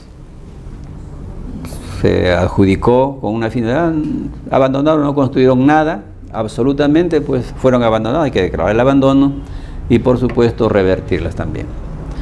Todo esto implica pues acciones de saneamiento de la unidad territorial. La promoción y difusión, como decíamos, no tiene otro objeto que avisar, poner en conocimiento de todos los interesados que la entidad formalizadora va a empezar el trabajo de titulación en todo este ámbito. Les va a indicar cuáles son las ventajas de tener un título de propiedad inscrito frente al terreno sin título de propiedad, ¿no? Etcétera. Y fundamentalmente va a avisar con tiempo a todos los interesados de que el día tal empiezan las acciones de campo. Tal día se va a hacer el empadronamiento de este sector tal, ¿no? Por lo tanto, todos los interesados deben estar presentes ahí para que cuando se haga el levantamiento catastral estén presentes los colindantes para que digan, no es el lindero por acá. Si este propietario no está presente, este poseedor dice, bueno, el lindero es por acá. Se aprovecha que no esté el otro, como no hay un cerco visible, entonces puede ocurrir pues que se incursiona en parte de la propiedad privada. Pero si estuviera presente el interesado, obviamente no va a permitir eso, sino con su plano en la mano dice, mira, aquí está mi plano y es por acá, no por acá. Eso es lo que se persigue con la campaña de difusión, para que todos los interesados estén presentes durante el linderamiento y empadronamiento que se va a realizar en cada uno de los predios. En el empadronamiento concretamente, ¿qué se hace? Se identifica plenamente a la persona que se encuentra en posesión del predio, ¿no? Soltera, casada, viuda, divorciada, etcétera, ¿no? Recopilar la documentación de identidad personal de cada poseedor, obviamente, ¿no? Su DNI. Pruebas documentales de la posesión, que hemos dicho son dos básicamente, ¿no? Una obligatoria y una complementaria. Recabar la declaración jurada del poseedor que no existe vínculo contractual. Bueno, no eres arrendatario, pues, en fin. El empadronamiento no genera derecho de posesión ni de propiedad, es solo una referencia para la eventual y posterior titulación del predio si se cumplen los requisitos establecidos en el presente reglamento. ¿Eso qué quiere decir? Que cuando se ha ido a campo, por primera vez se encuentra pues una realidad, ¿no? Se lindera, se identifican los linderos y el titular. Entonces va a la ficha catastral. Ahí va el nombre de esta persona. Por el hecho de que ha sido consignado como titular en el empadronamiento, ¿se podrá considerar ya propietario? No, ¿cierto? Simplemente ese es un dato que se ha obtenido en campo. Puede ocurrir pues que este sea un arrendatario, ¿cierto? O puede ocurrir que es un encargado, simplemente un guardián, ¿no? Entonces, eso es lo que nos dice acá, el embargamiento no genera derecho. Hay que probar el derecho de posesión para ser titulado. Linderación y verificación de la explotación. Las acciones de linderación, hemos dicho, identificar de los linderos, se hace de forma simultánea con el empadronamiento. La linderación tiene por finalidad levantar información gráfica de los predios, en base a la cual se elaborarán los planos georreferenciados en coordenadas UTM. La verificación de la explotación económica será supervisada por un ingeniero en ciencias agrarias, y en ella deberá constatarse la existencia de sementeras, plantaciones de cultivos de crianza de ganado, de acuerdo a la capacidad de los pastos, o en su caso, de labores de preparación de suelos. Se considera que también existe explotación económica en los predios rústicos que se encuentran en periodo de descanso. Eso es bastante común, ¿cierto? Los agricultores hacen una especie de rotación de cultivo. Un año siembran y dejan descansar un año o 2 años, ¿no? Porque las tierras ya están empobrecidas y necesitan un descanso. Entonces eso es lo que se verifica, ¿no? Dice, pero no ha sembrado nada, no ha sembrado, está en descanso, pero ahí están las muestras, ¿no? Están los surcos, está la poza donde se almacena agua, todo está instalado ahí. No hay explotación porque está en descanso. Puede haber un documento de venta también de la cosecha. Eso entre otras pruebas, ¿no? Pero respecto de la explotación económica, según la norma, cuando se vaya a campo, tiene que haber explotación económica. Si está destinado a la agricultura, tiene que haber sembríos, cultivos, ¿cierto? Si está destinado a la crianza de animales, tiene que haber pues granjas, ¿cierto? Están ahí los animales, etcétera. Bueno, aunque eso es bastante relativo, con los casos, cuando titulaban, por ejemplo, por Cieneguilla, por ahí se iba el equipo técnico, ¿no? Predio tal, ya. ¿A qué te digas? Yo me dedico a engorde de animales, y efectivamente habían 4 o 5 animales flacos ahí, con su pasto, ¿no? Ahí. Ah, ya, muy bien. Actividad agropecuaria, muy bien.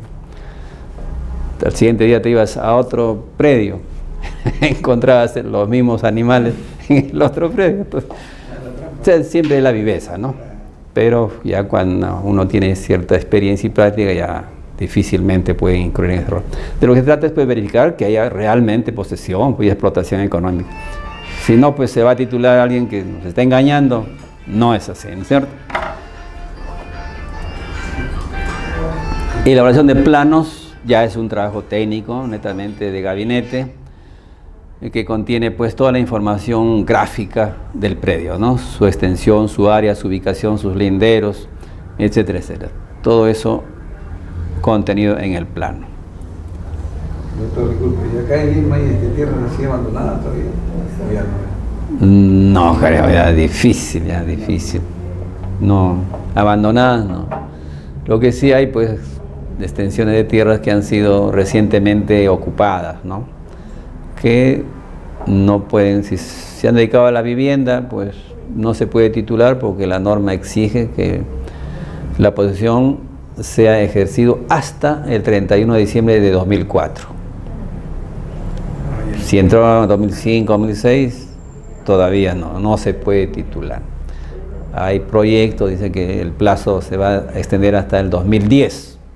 Entonces ahí entrarán otro grupo, ¿no? ¿Perdón? Por gusto han invadido, pues, sí, por gusto con la expectativa pues de que en alguna oportunidad el Estado siempre les va a titular, ¿no? Aunque pero todavía no está legal. No hay nada concreto todavía. Se espera que eso ocurra, que se prolongue el plazo de posesión. Y lo que sí se está voceando bien es que a partir de las fechas se va a correr el plazo de posesión, pero la adjudicación ya no va a ser gratuita. Va a ser a título oneroso, ¿no? Es lo que se vocea, ¿no? Aunque ya hay una norma que ha salido en ese sentido, ¿no? Porque ya está por reglamentarse eso, ¿no? Bueno. Pero tierras rústicas o eriazas que sean de libre disponibilidad del Estado en zonas aledañas, cercanas a Lima, ya es bastante difícil, ¿no? Quedarán pues los cerros, por ejemplo, los que conocen Pasamayo, ¿no? Era una zona que hasta hace poco era eriaza netamente, pero ahora ya está casi todo copado ya, ¿cierto? Entonces, más cerca a Lima, ya difícil, ¿no? Difícil. Pero puede haber, ¿no? En posesión, pero todavía sin ningún título, están todavía como informales, ¿no? Sin todavía nada concreto que se les van a entregar, ¿no? Todavía no. No. El gobierno se pronuncia. Exacto. Pero dirán, pues, como es una realidad, pues, ¿no? Si yo estoy en este momento, es tierra del Estado, no es de nadie, he construido mi vivienda, ya, pues ahí vivo, pues el Estado no lo va a votar ya, ¿no? Entonces en algún momento ya se formalizará. Esa es la expectativa que tiene esa gente, ¿no? Aunque, como sabemos, pues no, el 100% de gente que está ocupando esos lugares no son, pues, gente que tiene una única vivienda, que es la que están ocupando ahí, ¿no? Algunos se han profesionalizado en eso, ¿no?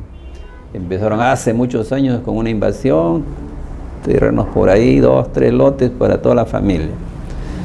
Organizan otra invasión en otro sitio, igual, lotes para toda la familia. Entonces se quedan con el que consideran el mejor, el resto lo van transfiriendo, lo van traspasando a otro, ¿no? Como una especie de negocio. Es una forma de vida, ¿no? Que han utilizado indebidamente, obviamente, aprovechando de la necesidad de otra gente que realmente necesita tierra, ¿no? Una vivienda. Pero otros, pues, que se han dedicado a ese tráfico de tierra.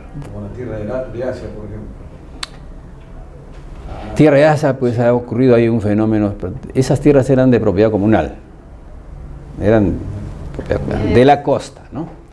Y como la ley de comunidades de la costa, como hemos visto, sí permitía, pues, la transferencia de las tierras a sus propios comuneros o a terceros, es que se ha producido, pues, prácticamente la extinción de la comunidad.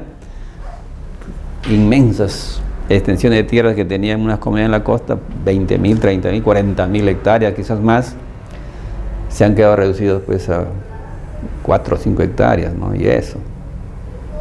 Todo lo demás han sido transferidas, se han vendido. ¿A qué precio? Irrisorios. Bueno, gente con visión de futuro han comprado a las comunidades. ¿A cuánto? A un sol el metro cuadrado. Y eso, ¿no? Hoy día el metro cuadrado estará, pues, valorizado en $5.000, $10.000 por lo menos, ¿no? En Asia no sé cuánto estará, mucho más todavía, ¿no? Es lo que ha ocurrido, pues, con esas tierras. Bueno, el padrón de actos hemos dicho que es una garantía del procedimiento para que cualquier persona que se sienta afectada por la formalización que se está haciendo a nombre o a favor de cierta persona salga al frente y diga: no, yo me opongo por esto, ¿no? Tengo derechos sobre estas tierras. En buena hora, porque si no emitiríamos un título de propiedad equivocadamente a quien no le corresponde. Entonces la publicación del padrón tiene esa finalidad. Es un cartel grande donde se pone los datos más importantes, se coloca en lugares públicos para que todo el mundo se entere, vea y conozca de lo que se está haciendo.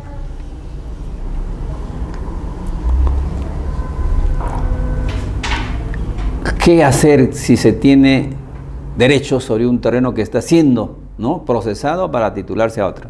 Hay que presentar, pues, la oposición mediante un escrito, demostrar o fundamentar por qué razón se está oponiendo, acompañando las pruebas necesarias, ¿no? Los interesados, dicen, dentro de un plazo de 20 días calendarios de efectuada la publicación del padrón de poseedores aptos, podrán solicitar la corrección de la información que figure en el padrón, en cuyo caso se realizarán las correcciones que sean fehacientemente acreditadas. Caso de nombres, por ejemplo, ¿no?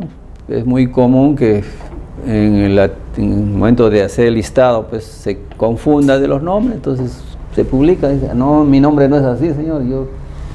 Una observación muy simple, ¿no? Que se verifica el DNI y se corrige esa obra. Pero pueden haber otros datos, ¿no? Otro nombre. Que requieran, claro. ¿Sabes? Si una persona tiene un nombre y por más que le cambien una letra, ¿cierto?, del apellido o del nombre, ya es cuestionable, ¿no? Y se podría tratar de otra persona, ¿no? Además de que sabemos que hay la homonimia, ¿no? Nombres exactamente iguales, idénticos, pero de diferentes personas. Son cosas que ocurren en la realidad. Entonces, todas esas cositas se puede hacer presente a la entidad formalizadora para las correcciones del caso. Lo más grave es pues que la oposición vaya contra el que ha sido calificado como poseedor apto.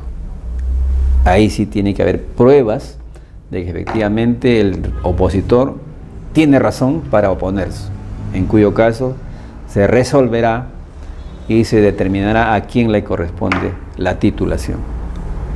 Pero si no se publica el padrón, no se entera nadie, se emiten los títulos, cuando ya está emitido el título recién sale el interesado, dice, bueno, pero nunca me avisaron, y se va al Poder Judicial, abajo todos los títulos, ¿no? Con razón, porque se afectó el derecho de defensa de personas interesadas.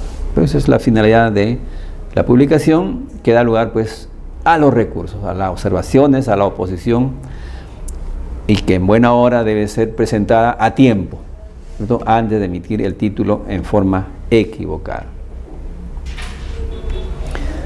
La titulación, en la titulación pueden encontrarse pues varios casos, ¿no? No todos son iguales. Como decíamos acá, algunos ya tienen título no inscritos, pero ya están titulados, ¿no? Otros que ya están titulados e inscritos, otros que han sido afectados en uso, etcétera, etcétera. Entonces, ¿cuáles son los periodos a los que se va a titular recién? A estos, ¿no?, que han estado en posesión. Aquí se emitirán los títulos de propiedad. Si es un título no inscrito, el saneamiento va a determinar si tiene el área correcta, etcétera, etcétera. Si no, se emitirá o se realizará la rectificación de área para que pueda ser inscrito. Es decir, se emitirá entonces un título de saneamiento, no de propiedad sino de saneamiento, porque el título ya existe, el derecho de propiedad está reconocido.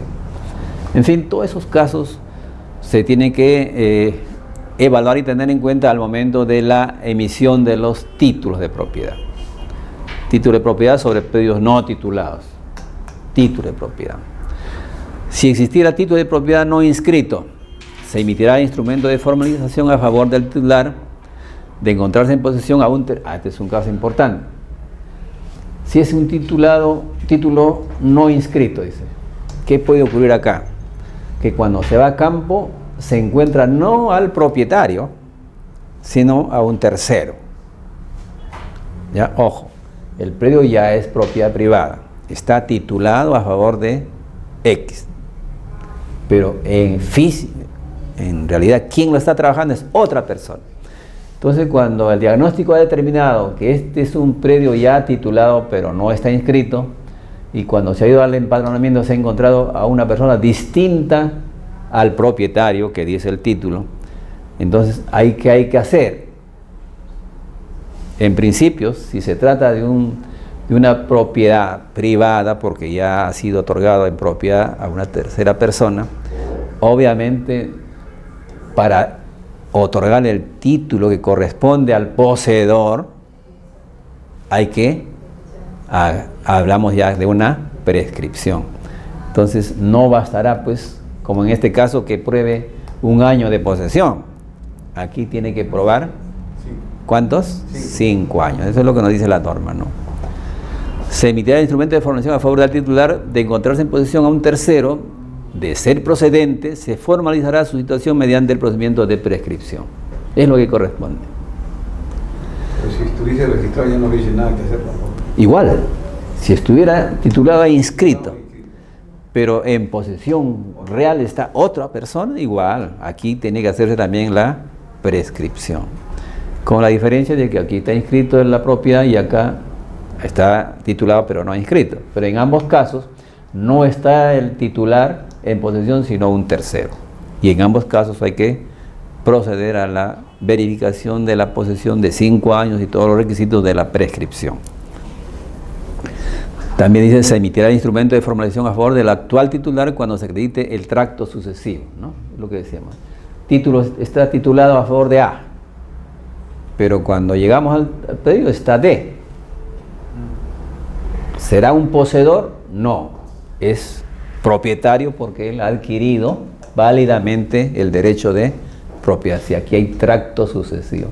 Por tanto, el título de saneamiento que se emita, porque el área no es la real, ya no va a ir pues a nombre del titular primigenio, ¿no? Sino va a ir a nombre del actual titular, el que ha demostrado con documentos que es el actual propietario. Entonces, sí se harán los traspasos, ¿no? Los traspasos se harán así.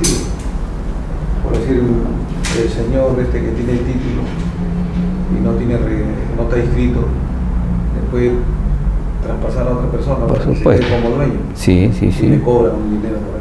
Es la compraventa, ¿no? Cuando comenzamos el curso dijimos, hay forma de adquirir la propiedad, ¿cierto? Una de las formas, la más común, ¿cuál es? La compraventa. ¿Ya? Es la transferencia del derecho de propiedad mediante un contrato de compra-venta suscrito entre las dos partes, comprador y vendedor. Se ponen de acuerdo el precio, listo, dejo de ser propietario, ahora eres tú. Pero en este caso no hay ningún título, ni está inscrito en el registro público, o sea que todavía no es propiedad de nadie. No, pero ya tiene título. El Ministerio de Agricultura en su momento, o cualquier otra entidad del Estado ya le otorgó el título. Tiene título de propiedad de este terreno.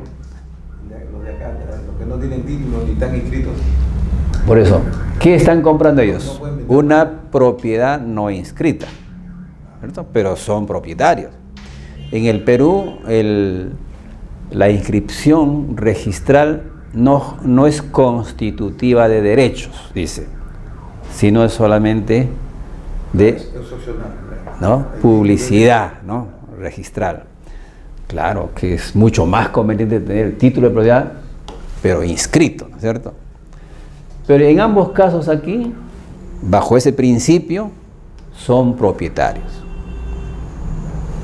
Con la diferencia de que este no inscribió su título y él puede decir, pues no estoy obligado a inscribirlo, pues, ¿no? Pero sí soy propietario, aquí está mi título, me lo otorgó el ministerio en tal año. Y con ese derecho de propietario lo he transferido a B. Lo mismo era B, pues. Por eso esta es una realidad que puede encontrarse en un caso de un predio titulado no inscrito. Diferente es aquel que está en posesión, pero no tiene el título, no tiene la transferencia. Aquí está F, solamente el poseedor. D, que fue el último comprador, no está explotando las tierras, no está. Es un propietario que en buena cuenta pues se ha descuidado, ¿no? Está en posesión de F, que no tiene ni título. Él no la ha comprado, no ha hecho nada, pero está en posesión, lo trabaja las tierras. Entonces aquí pues ha ganado su derecho, si lo tiene en posesión más de 5 años, y esto ni le importó, ganó su derecho para... Faltándole medio año puede sacarlo todavía. Sí, claro. Aunque faltan un mes. Se larga un mes y se queda. Pero si cumple los 5 años y al siguiente mes presenta su demanda de reivindicación, ya, porque ganó el derecho. Así dice la norma, ¿no? Las demandas de reivindicación presentadas después del vencimiento del plazo de 5 años ya no surten efecto en contra del poseedor. Ya ganó su derecho. Bueno. Profesor, ahí lo que noto es la diferencia en este proceso de prescripción, en ambos casos, en el caso de un predio titulado no inscrito y otro sí inscrito, es que en el no inscrito se hace una verificación del predio para la inscripción. Entiendo que en el otro que ya está inscrito ya no es necesario, porque al estar inscrito ya hay un verificador catastral, ya se han hecho todas las medidas del predio. O vuelve a verificarse para ver si hay que rectificar. Lo que se verifica, ¿qué es? ¿No? Físicamente el Aparte predio. de los requisitos de la prescripción, claro, aparte. Ya. No, para la aplicación de las normas, dos elementos fundamentales. Identificación plena del predio y el plazo de prescripción. Son las dos cosas que tiene que verificarse en campo. Que esté inscrito o no inscrito no es decisivo. Si está inscrito, como en este caso, es mejor porque ya hay una partida registral, está identificado plenamente el propietario, etcétera, ¿no? Simplemente el procedimiento se hace a favor del poseedor. Aquí hay que verificar pues que efectivamente el que consta como titular en el título es realmente el propietario, porque ¿qué puede ocurrir?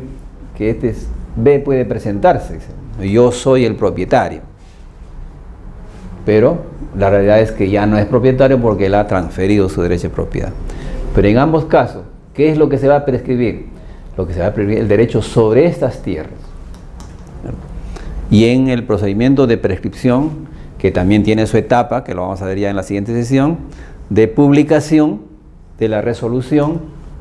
¿Para qué? Para que cualquier interesado, propietario o no propietario que tenga interés, se presente y formule su oposición. Esta garantía también del procedimiento de prescripción.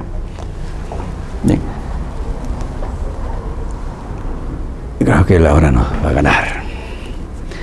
Bueno, entonces, al momento de emitir los títulos de propiedad, tiene que ver, pues, la clase o en qué estado, en qué situación se encuentra ese predio. Titulado o no titulado, inscrito o no inscrito, o es un predio de propiedad del Estado sin título de propiedad. En la próxima clase, sesión, que es el día miércoles, vamos a ver exactamente lo que es el procedimiento de prescripción, que es un tema muy importante, que es materia pues de controversias hasta judiciales, ¿no es cierto? Miren que normalmente los procedimientos de prescripción, los procesos de prescripción penales son bastante complicados. Sin embargo, el procedimiento administrativo de prescripción, caramba, en muchos países no se da, ¿no? Yo he visto casos de amigos que han venido de visita, técnicos de otros países, ¿cómo aquí se puede hacer una prescripción administrativamente, ¿no? En otros países ni soñar, ahí todas las prescripciones tienen que ser judiciales, pero acá, caramba. Pero precisamente por eso es que a veces ocurre pues malos procedimientos, en vez de hacer un bien al poseedor, le hacen un buen juicio porque lo van a llevar a un juicio y en el juicio tiene que gastar y todo lo demás, ¿no? Eso es importante. Definitivamente hay casos en que no va a poder prescribir. Bien, muchas gracias, entonces nos estamos viendo el próximo miércoles.